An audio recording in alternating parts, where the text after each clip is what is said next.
Burkhart, father of one, has changed his direction of life several times. Since he was young, his interests have been continually changed from sports to careers. When he was young, he was a baseball player, but changed that into a passion for football. He continued with his football passion from a young age of 9 to a freshman in college. Due to a physical strain, he tried out track and field, especially the throwing perspective of it. He went on to throw the hammer in the 1992 National Championships and was the champion with a throw of 194 feet even. He was later inducted to the University of Indiana Athletic Hall of Fame with the 1992 track team in 2005 and as an individual in 2013. Brian's story can help us to understand how life changes can affect us for the better and lead us down our future paths. Hi, Brian. Many times when children are little, they switch their future professions several times. Some aim for higher things like the president or the smaller things like a teacher. What did you aspire to be when you were young? When I was young, I played sports, so I really didn't have any idea what I wanted to be until I was in high school. I took my first psychology class, and I liked the idea on how the mind worked, and I was really interested in the criminal side of it, so like inmates and, let's say, serial killers, stuff like that. I found that fascinating. So I wanted to pursue that, and that's, I ended up going to college, University of Annapolis, in psychology and in criminal justice to pursue that endeavor. Going back to high school, technically there's only 22 positions in football, the sport that you played, 11 on the offense and 11 on the defense. But the team can only hold about as many as 53 men. So what position did you occupy? I started out as a freshman. I was the quarterback for the freshman team, and then that didn't work out so well, so I went to the defensive side as a sophomore. Was fortunate enough to start varsity as a defensive back. That's what I played my sophomore and junior year. And when I was a senior, I had to go back to quarterback, and they had me as a defensive back as well, so I had to play both sides. On your University of Indiana athletic page where you went to college, it says that you lettered varsity in football your freshman year. After being so successful in that sport, gaining a scholarship, of course, for it, what is the real reason behind you switching to the hammer throw? Well, it hurt, for one. The transition from high school to college was bigger than I thought. I got tired of being a tackling dummy. I was on the scout team, defensive scout team as a strong safety, and I had to hit the 280-pound fullback every day, and that got old. So I actually originally went into track as a shot putter. Well, it increased to 16 pounds from 12, and I thought that was too heavy. So I thought, man, I got to do something. So my coach, Jerry England, he handed me the hammer and said, hey, let's try this. And if you don't know what the hammer is a 16-pound ball with a 4-foot wire on it. You spin around 3 times and you throw it. I was fortunate enough as a freshman to break the school record. Sophomore year, was able to place 6th in the country at the Nationals. So that made me an All-American as a sophomore. I became an All-American as a junior. Placing 6th again, but not too bad, right? So, but then my senior year, I was able to win the national championship in the Division II. So I'm glad that I quit the football realm. I thought hammer was a lot safer. Yeah. Now that I look back on it, my back hurts a lot now and my knees. But other than that, it was a positive choice in my sports career. How did it feel to win the national championship as a hammer thrower while getting a scholarship in the beginning for football? Well, when I got the scholarship for football, the day that I decided I want to play was my sophomore year. During two-a-days, I put my helmet on for the first day, took it right back off and put it in the locker and went to the coach and said, I'm done. I can't do this anymore. Not knowing or having the idea of asking the track coach, hey, can you cover my scholarship? Because it was a full ride, and it's pretty expensive to go to the University of Annapolis, and fortunately he was, yeah, we'll do that. I think breaking the school record my freshman year probably helped that. But I don't know, this is the years of hard work in the weight room and and throwing hours upon hours upon hours and practicing, and then to finish my career at college to win the national championship was probably the highlight of my collegiate career. I mean, that was my drive my entire collegiate career, so that was a good ending point for me. On the topic of switching sports, people oftentimes switch with paths they choose to go down in college. Some switch outside jobs and hope for the best, and others switch their entire aspect on college education and switch their major. How many times did you switch your major in college? Well, I started out as a psychology major because, like I said before, the criminal psychology part of it. Then I switched to criminology. Didn't really like that. It was more, the legal side of it, the judicial system and stuff like that. So I really didn't like that. So I switched it back to psychology. Then with the minor in counseling, because with my success in sports, I thought, man, sports psychology might be a way to go. So then I got on that track into sports psychology, and that's how I got into graduate school, and that's what I got my graduate degree. My master's in was sports psychology at Ball State. After all those changes between criminal psychology and justice, and finally deciding on sports psychology, continuing on with it would have been a tough decision. Where did you end up going with your major? Nowhere. Life started. I actually was going to be a coach and a college professor is what I was going to be. I actually had the Purdue job when I was out of graduate school because I coached Ball State for 2 years. They gave me the coaching job at Purdue, and then a week later, unfortunately, they gave it to somebody else. So that kind of detoured me from that realm of career. And of course, then my wife now, I guess life started, so I had to get a job. So I actually didn't finish my graduate degree. Got a job, construction. I got hired at the Sheriff's Department. Of course, my wife made me finish my thesis while I worked at the Sheriff's Department, which is a good thing. I finally got my graduate degree, which is good. But I've never, it bothers me that I've never used it because, you spend all that money and all that stuff and time and try to get that degree. But like I said, life started, and unfortunately, I became a firefighter because my brother, he was a firefighter. He had been a firefighter for 4 years.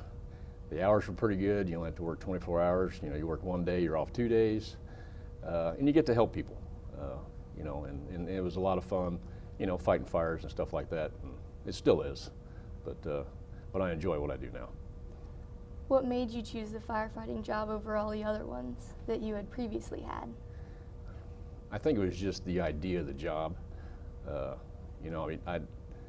People say, firefighter and policemen, that they're heroes, and that's not true at all. We're just there to do our job, to help people as much as we can. Sometimes that doesn't work out. We go on many different runs, mostly EMS, which are sick people, heart patients, stuff like that. That's 80% of our job. Only 20% is fire related. So, but we see a lot of bad things, a lot of deceased people. We actually have to, CPR and all that stuff. Sometimes we can't save them. So, but that's something you have to deal with. I feel like I have a great ability to disassociate. So I don't think of it as, I don't think of it as my family. So I'm pretty good of stepping back and watching. I feel bad for the families and that good stuff, but I still have to do my job. If it bothered me, it does bother me, but if it bothered me to the extent, I wouldn't be able to do the job. So, like I said, I'm happy with my career choice. Now, the shifts pertaining to these runs, I've heard that they are rather long. They're usually about a full day and night, starting at 8 o'clock when the shifts switch. Can you explain to me a 24-hour shift at the fire station? Yeah, we start at 8 o'clock in the morning. First thing you do, I'm an engineer, which means that I drive the fire engine. I've been on long enough. I'm in my 18th year. I've been on long enough. The older you get, those are the kind of jobs you want. This is a young man's game. because it's not easy fighting fires. I can still do that if I had to. Sometimes I still do. I have to do that. I have to go in even as a driver. But the first thing I do is check out my truck, because I'm the lifeline to the other 3 guys that are on that truck. Because if they go into a fire, I have to get them water.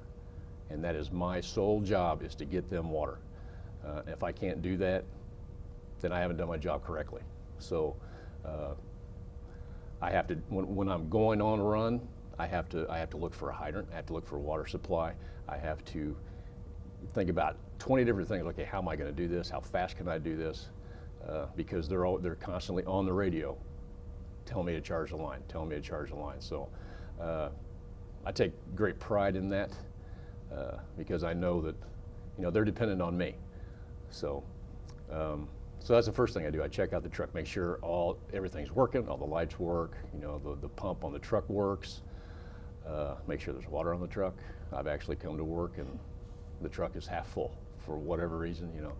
So I always fill the truck up, make sure everything's in operating order. Second thing I do is check my pack. It's my air pack. You know, you've seen them. You wear them on your back. Our bottles are 45 minutes.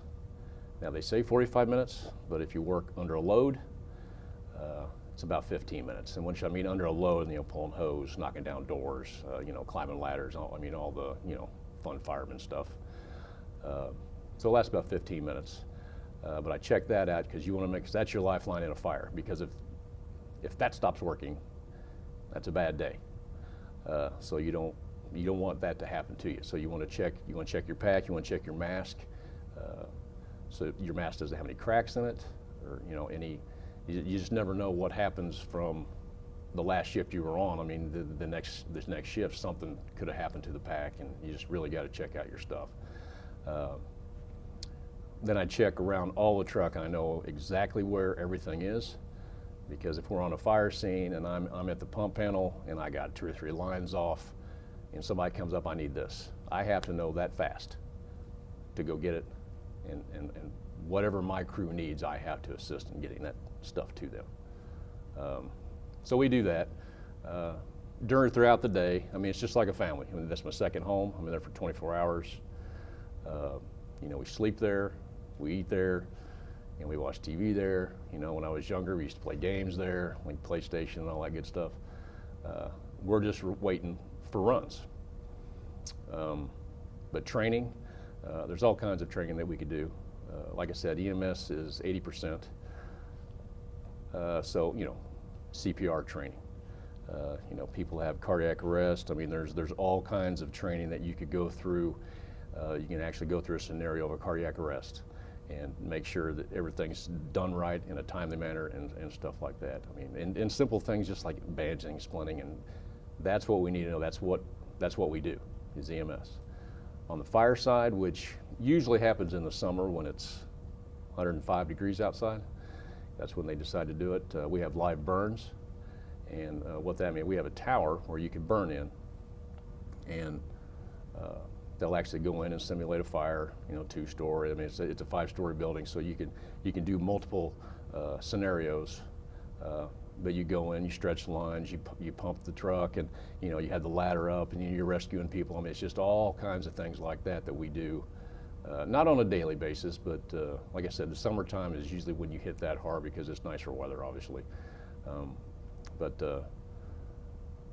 that's fire training, which is not easy. The worst training is RIT. RIT training is a rapid intervention team, which is a rescue team for the firemen. So if a fireman goes down, on the pack, it has a pass device, and it'll start going off. So the RIT team gets deployed, and we have to go get him and pull him out. And pulling out a real live fireman is tough work. That's probably the toughest. But other than that, you know, it's just like a regular day. We're looking for runs, we eat lunch, and we go to bed. We eat dinner and then go to bed. Okay, well that's all I've got, so thank you for coming and talking to us today about the life in a firefighter. I appreciate it, thank you. So can you explain to us the key components of your fire gear here? Okay. What we have is your typical fire gear. I'm going to go in order on how we actually put it on. These are our bunker pants and boots. Bunker pants have different pockets. I mean, any type of tools that you want to put in there. These boots are special to the fire service. They're all leather. They're made for the fire service. They have steel toes. So if anything heavy lands on it, you don't smash your toes. So that's the first thing you put on, buckled in. And you have your turnout coat.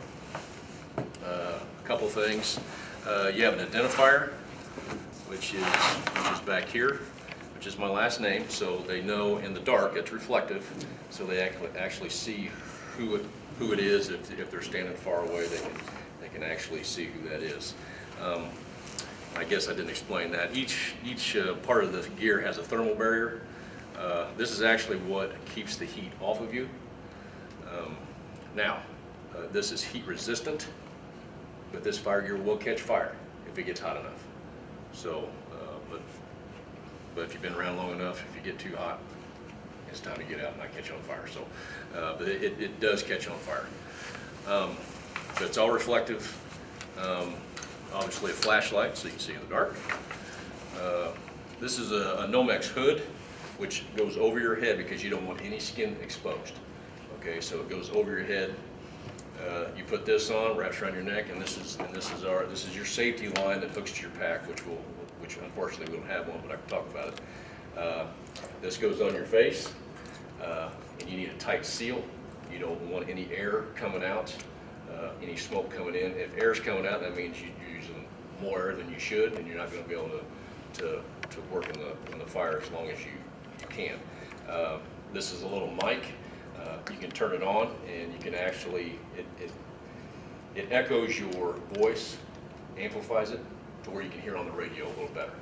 It doesn't sound like Darth Vader, you know. So, but this is what you check for cracks and stuff like that in the morning, make sure everything's together. But that's your lifeline. This has to be intact. Then your fire helmet. You know, it's a hard shell. It also has a thermal barrier in here. It also has ear flaps if people use them. These are called Borks. These are absolutely useless. They're for looks only, and they keep the rain off your. You know, if it's raining, it keeps it off your face. They used to use them as goggles, but as you can see, there's no way you can see through those. So we're issued goggles. Like I said on my turnout coat, the name. This is another identifier. It depends on which station you're at. I'm at station 39. So it's dark out and everything. They can look at your helmet. So there's an accountability officer that goes around. You can just look at my helmet. Oh, you're with engine 39. Because each tag is a different color. A ladder truck might be a different color. Ambulance might be a different color. But that's your helmet. And the reason the helmet is shaped like that, this keeps debris off the back of your neck. So if something falls, it protects the back of your neck. And the last thing, because this is so hard to get on, and the dexterity of the gloves, they're just typical fire gloves. But you want to make sure, like I said, you put everything on, and you don't want any skin exposed. Okay? And then you have your pack, and it's just like a backpack, 45-minute bottle, and it has a hose, and it hooks right in there, and that's how you get air. And that is the simplified version of fire gear.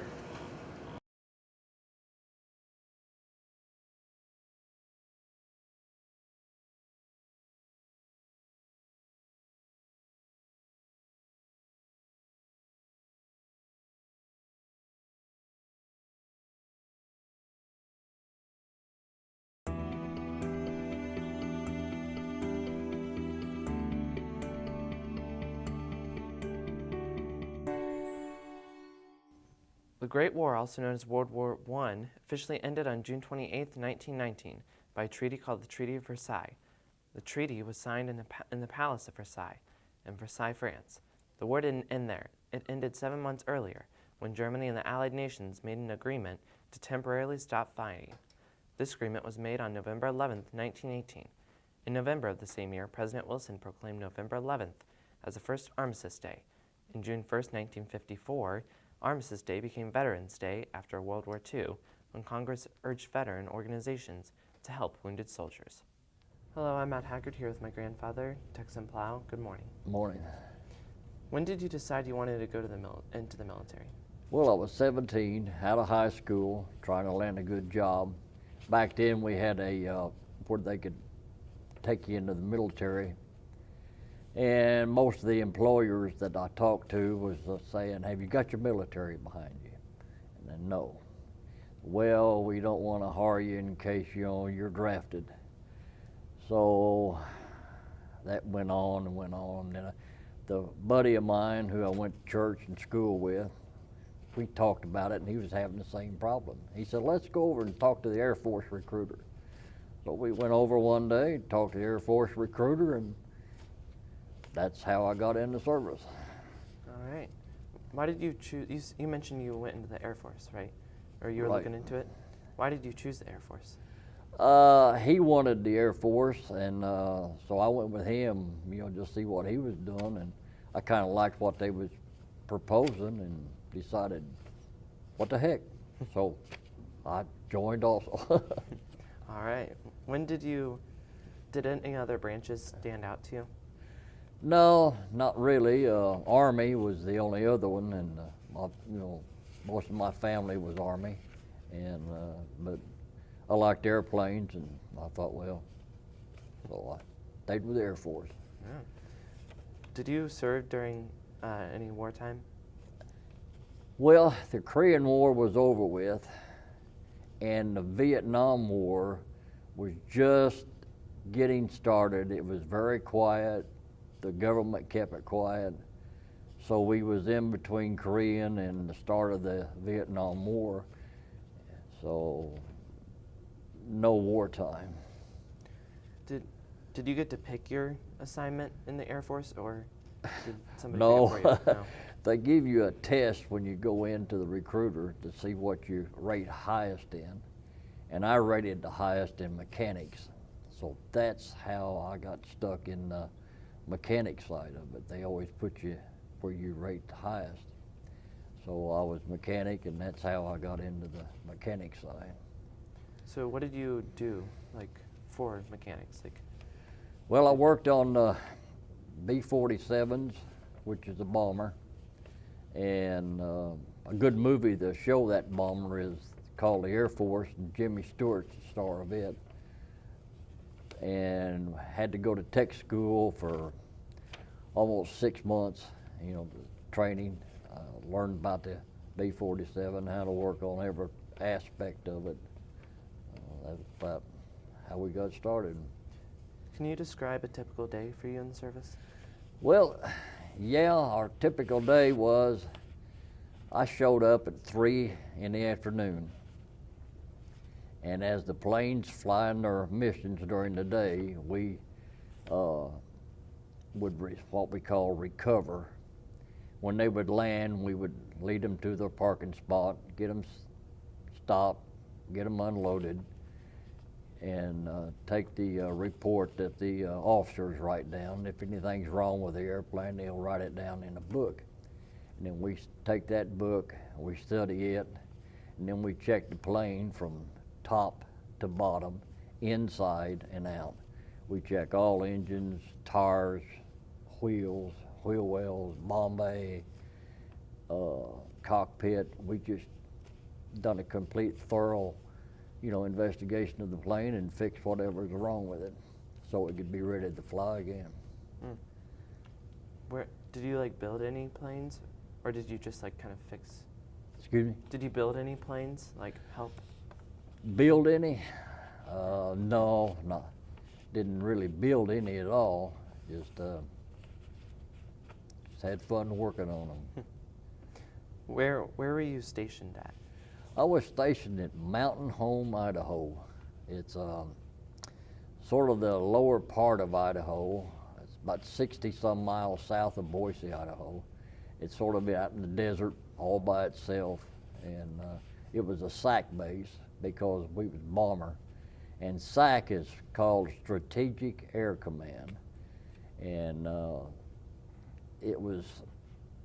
these planes was always ready for war. And we always had an alert compound where we kept a certain percent of the planes loaded and ready to go to war in case we had war.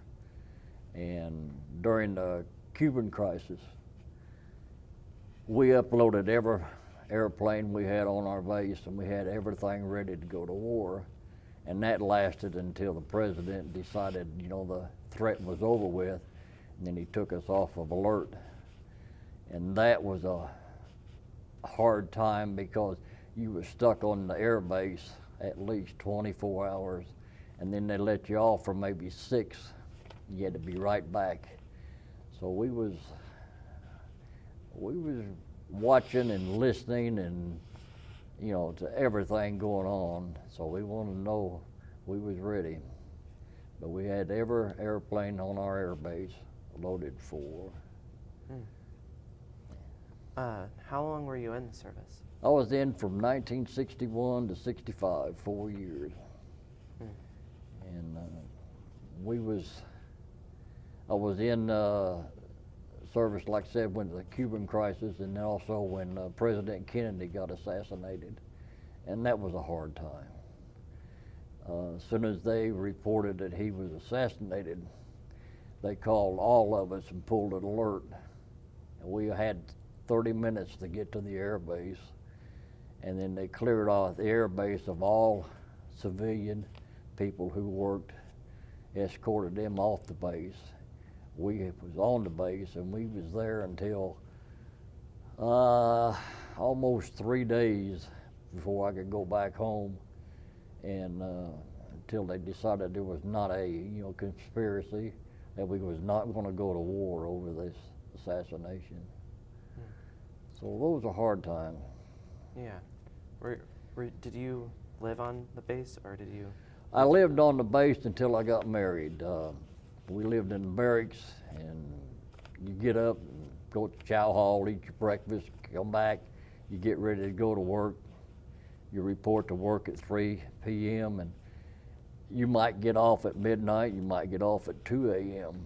It just depends on how long it takes to get your bomber, you know, back in service.